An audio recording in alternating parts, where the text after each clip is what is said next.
Review natin to guys. Automatic na to eh. So siya nang bahala kung DC o AC. So automatic siya. To try natin guys sa battery. Itong battery ko na to guys, 22 volts to. So 22 pag full charge. So try natin. So naka-automatic lang siya guys. So negative, positive. So 22.3. Yan.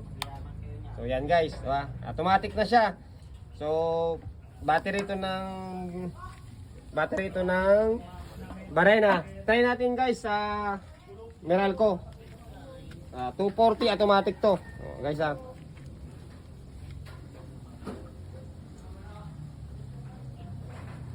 Ano? 232 voltage. So Meralco to, Meralco supply. So wala na tayong pinindot, nag-automatic siya. Basta guys, bago nyo i-kuan sa kuryente o sa battery, kailangan makita nyo muna yung automatic. Makita nyo yung auto bago nyo sa gamitin. So yun lang guys, para sa akin kasi guys, goods to, mura lang. Pinakamurang tester. Para sa akin, magagamit sa construction talaga guys at sa ibang gamit. So yun lang guys, thank you. Sa mga gustong bumili guys, naka-add sa Yellow Basket to, i-add nyo na lang sa Shopee at sa TikTok. So yun lang guys, thank you.